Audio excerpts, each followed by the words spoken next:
j'espère que vous allez bien et bienvenue dans ce nouvel épisode du calendrier de l'Avent de Pratique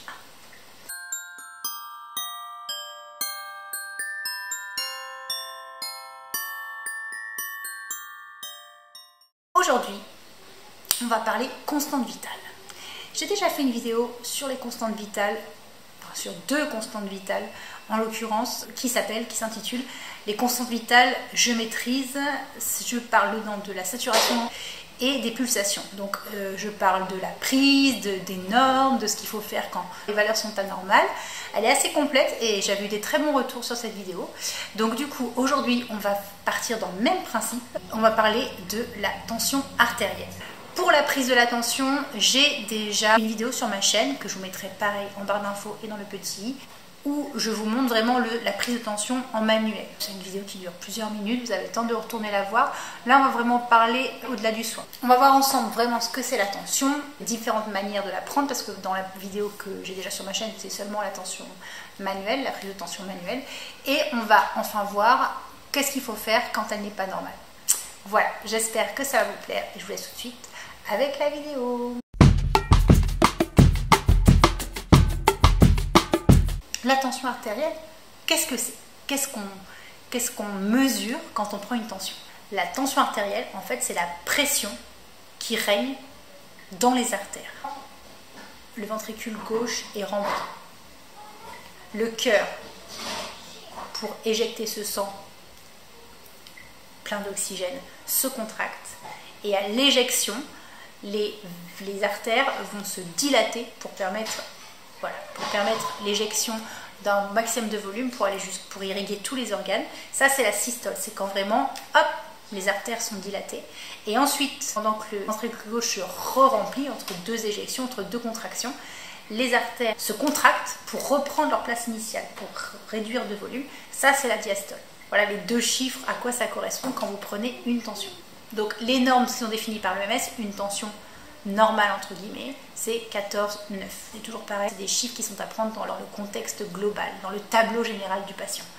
Effectivement, quelqu'un qui a des traitements pour le cœur ne va pas avoir 14,9, comme quelqu'un qui est un grand sportif ne va pas avoir 14,9, comme voilà, un monsieur grabataire, sédentaire ne va pas avoir 14,9, mais il faut bien définir des normes, donc c'est celle que l'OMS a définie. 14,9. La tension, elle peut être prise à n'importe quel moment de la journée. Cependant, la prise qui est la plus fiable, c'est celle qui est faite le matin, au réveil, avant tout effort et avant toute prise de médicaments. C'est vraiment celle qui reste la plus fiable. Parce que comme je vous expliquais dans ma vidéo sur l'hyperthermie, comme la température, la tension peut varier en fonction des moments de la journée, en fonction des événements. Elle est très variable, donc c'est pour ça que le matin, c'est quand même celle qui reste le moins polluée par les événements extérieurs. Par exemple, la tension s'abaisse pendant le sommeil et le repos. Par contre, elle augmente pendant une activité sportive ou non. Elle peut être vraiment très très haute en cas de ressenti de violentes émotions, de peur. Donc ouais, ça peut vraiment varier. De la même manière, le froid entraînant une vasoconstriction, la tension a tendance à augmenter.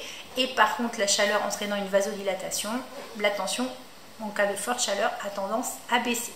Voilà, c'est anecdotique, mais c'est pour que vous sachiez que tout comme la température, voilà, on n'a pas 14,9 toute la journée, c'est pas possible. La tension, elle varie. Et effectivement, de toute façon, vous voyez bien en service, quand on prend la tournée de tension, c'est le matin, après les transmissions, on fait le tour des patients avant de donner des traitements, avant de faire la prise de sang qui va faire que la personne a une tension à 18. C'est vraiment là qu'elle est prise et qu'elle est la plus fiable.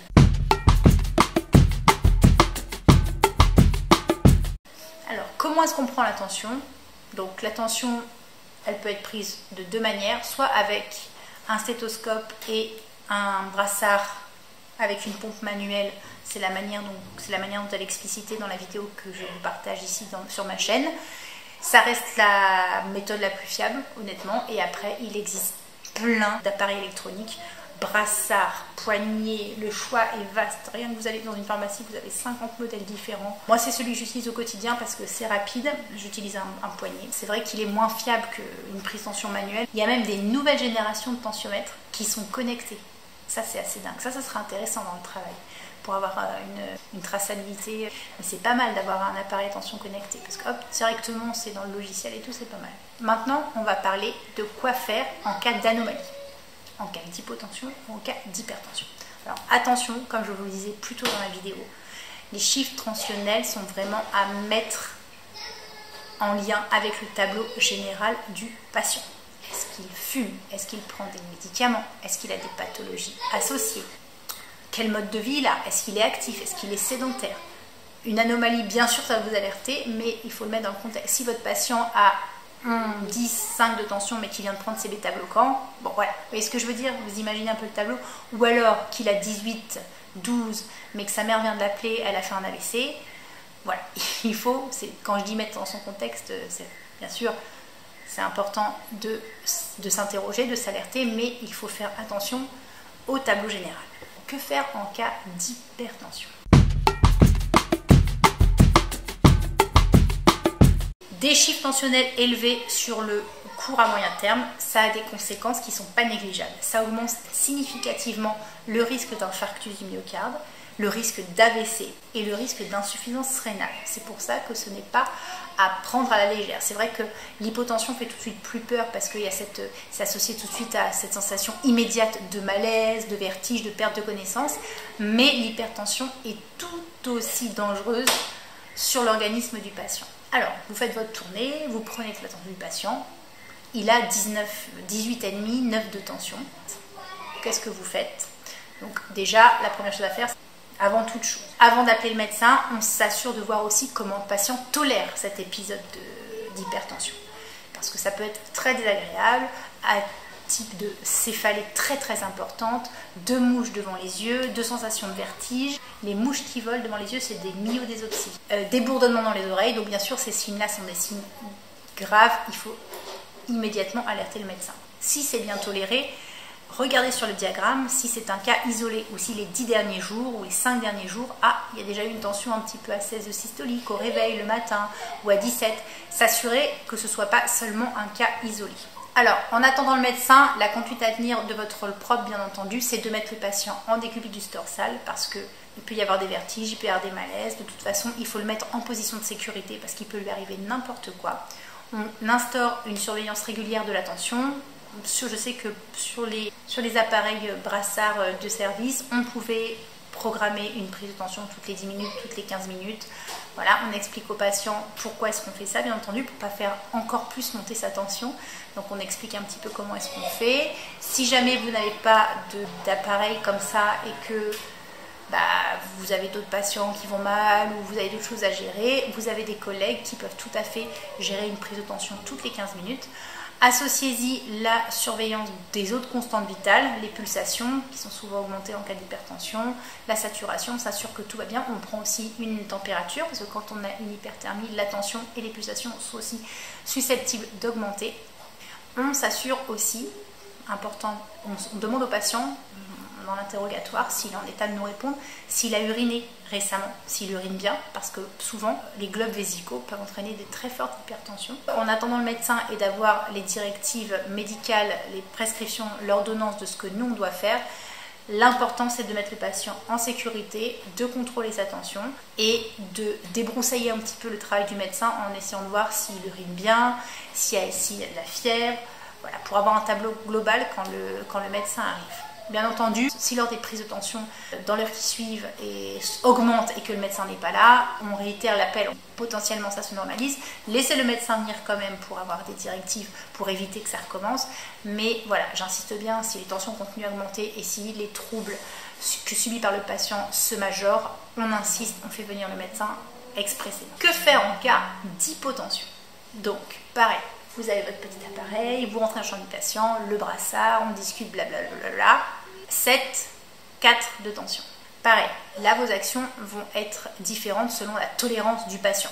7, 4 de tension, on est rarement bien, c'était pour l'exemple. Bon, là, même si le patient tolère bien, toute petite tension, on appelle immédiatement le médecin, on allonge le patient, on le met en position de sécurité, on soulève les jambes au-dessus du niveau du cœur pour favoriser le reflux sanguin vers celui-ci. Ça augmente le débit cardiaque et la tension artérielle.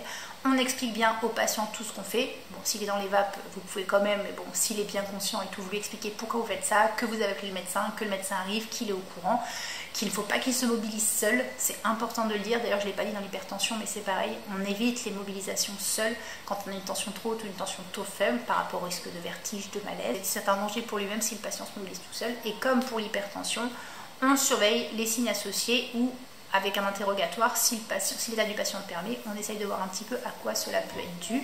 Alors les signes souvent ressentis par le patient en cas d'hypotension, des sensations de vertige, de faiblesse, la vue qui est complètement brouillée, ils vous disent qu'ils sont dans le flou, hein, vraiment, en fait c'est vraiment les signes d'un malaise.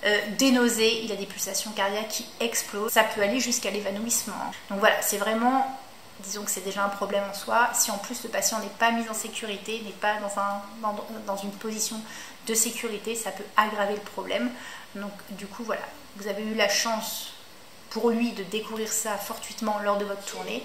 Tout de suite vous le sécurisez, vous lui expliquez pourquoi, vous lui laissez la sonnette à proximité, dans les deux cas hypo-hyper, s'il a besoin de quoi que ce soit, il sonne, il ne se mobilise pas seul, en attendant les directives médicales, de savoir ce qu'on fait. Il faut que le patient se protège, c'est de votre devoir de protéger le patient, c'est très important. Et voilà, j'espère que cette vidéo vous a plu. Maintenant vous savez gérer, vous connaissez ce que c'est, la prise, que faire quand elle est anormale, de votre rôle propre. J'espère que ça vous a plu. Je vous dis à demain pour un nouvel épisode du calendrier d'avant de pratique 1. Bye. Arrive ensuite l'expérience en libéral à La Réunion. Pareil, un autre travail, d'autres collègues,